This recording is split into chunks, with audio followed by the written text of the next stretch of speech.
Coming up, faster internet is coming to homes and businesses in one city. Dedicated to Eastern and Southern Kentucky, this is WYMT Mountain News at 11. Good evening, I'm Steve Hensley. One city in Pike County announced a partnership with a local internet service provider. It will bring gigabit speed fiber optic internet to homes and businesses throughout Pikeville. WYMT's Jordan Mullins has more from officials on what it means for the city's future.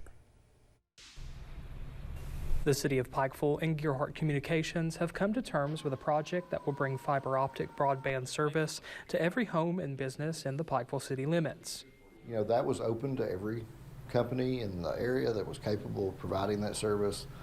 We received responses from several different companies, but Intermountain by far was the best option for the City of Pikeville.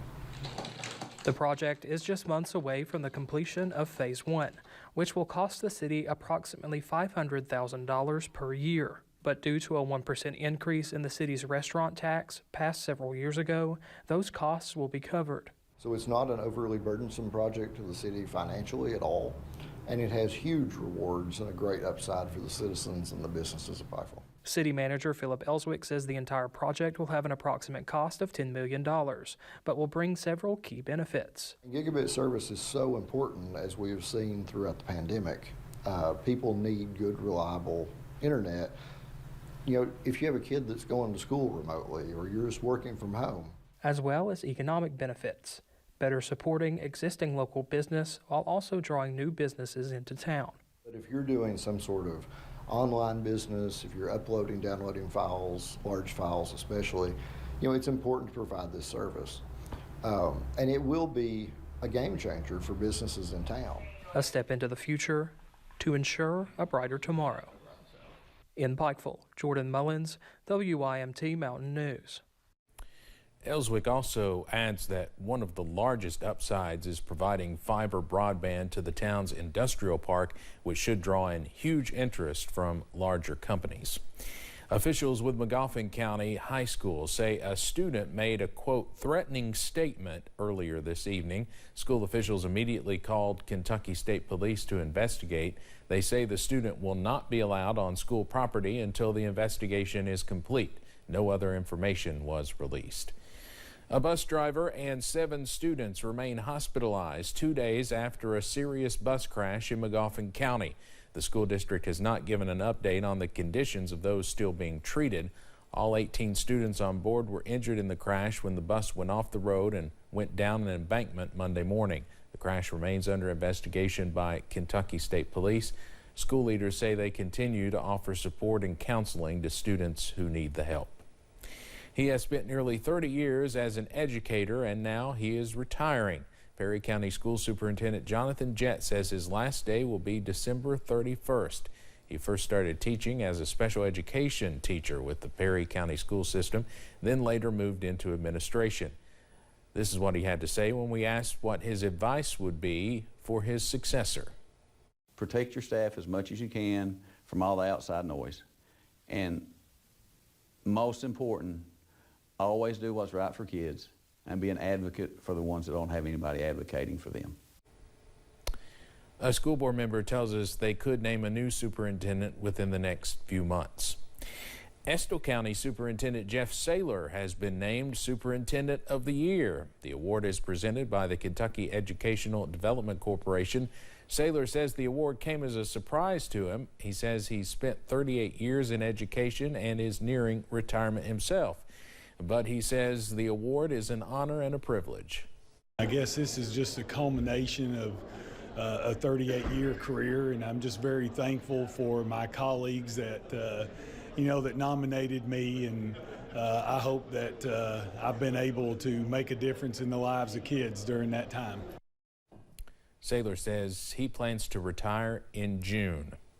The Pikeville Elementary School 6th graders just wrapped the first day of the school's annual Living Wax Museum.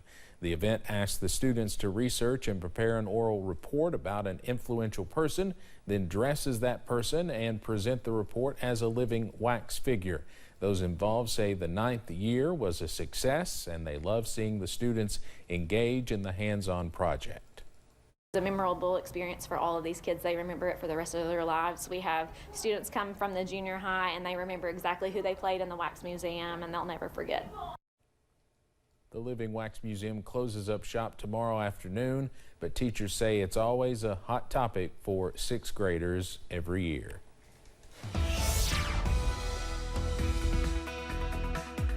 Well, we're getting wintry in some parts of the mountains this evening, keeping an eye on a few flurries pushing through the area, almost to the point of snow squalls. Here's a look at I-64 at Moorhead, seeing quite a bit of flakes fly out there this evening. They're now down to 32. Don't expect any issues on the roads or anything like that, but still kind of a pretty scene. Though you have to be careful if you are driving past Moorhead on Interstate 64. A look at Pinpoint Doppler shows the heaviest of those snow showers across portions of the I-64 corridor right now, from Moorhead on over to Sandy Hook and Isonville, down to West Liberty, seeing a nice burst of snow. Same thing down to Irvin and west into portions of far western Estill County, through Rockcastle, Laurel, into Clay County. Some moderate snow, at least some moderate flurries there north of Manchester. This will be pushing through during the evening hours and the early overnight. We shouldn't be dealing with too much of this by the morning. Middle and upper 30s out there as we head through the rest of the next few hours, on our way down into the 20s as we start to try to clear things out across the region. Details, though, on when we see a return to some sunshine in a few minutes. Steve? Evan, thank you. Record inflation is being felt deep in the wallets of Americans, but are we beginning to see signs of peaking ahead of this holiday season? Isabel Rosales has the latest. Is inflation slowing down in the U.S.? One retail analyst says.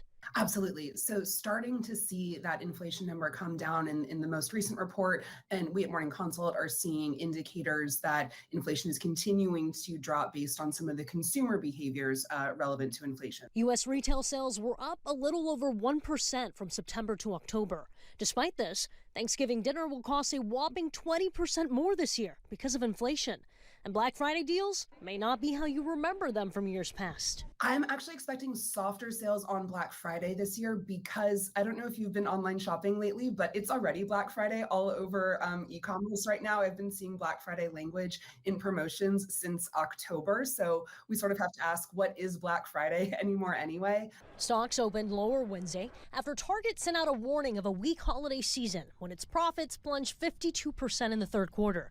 Disney is now planning on hiking theme park ticket prices for a second time this year, and is reportedly freezing hiring and cutting jobs after missing Wall Street estimates for quarterly earnings. And Amazon has begun layoffs after multiple reports the e-commerce giant planned to cut around 10,000 employees this week. I'm Isabel Rosales reporting. The holidays are a time of giving, but they are also a time for giving back. Schools like Roy G. Everso Elementary and Hazard Middle School will be setting up trees for the Angel Tree program in the upcoming week. Those with the district say they served 167 students just at those two schools. So Family Resource and Youth Service Center workers say they predict the need will be there again this year. Many kids, and we don't even realize it right in our back door, may not even have a Christmas. The families are not able to afford Christmas, and especially this year since we've had so much devastation and stuff. The Angel Tree program aims to give children one outfit and a toy on their wish list. If you're looking to sponsor a child this Christmas, you can contact a Family Resource and Youth Services director in your area. The City of Hazard announced its third annual Downtown Decorating Contest for this year. The contest is for anyone in the Hazard River District. Downtown Coordinator Bailey Richards says it's awesome to see downtown come to life with decorations, and she explains how the judging works. They have a scoring rubric. So they rank their top three, 1, 2, 3. Their top one is given 3 points, second 2 points, third 1 point, and then we just add up the scores. So yeah, none of the people that are judging know who the other people that are judging are. If you want to participate in the decorating contest, the City of Hazard requests you have everything decorated by December 5th. A winner will be awarded before the light parade on December 10th. Coming up on Mountain News at 11, some families in eastern Kentucky say the governor's executive orders on medical marijuana are a step in the right direction. Plus, skies start to clear tomorrow and sunshine is here to stay for a while. The latest breakdown on the way after this.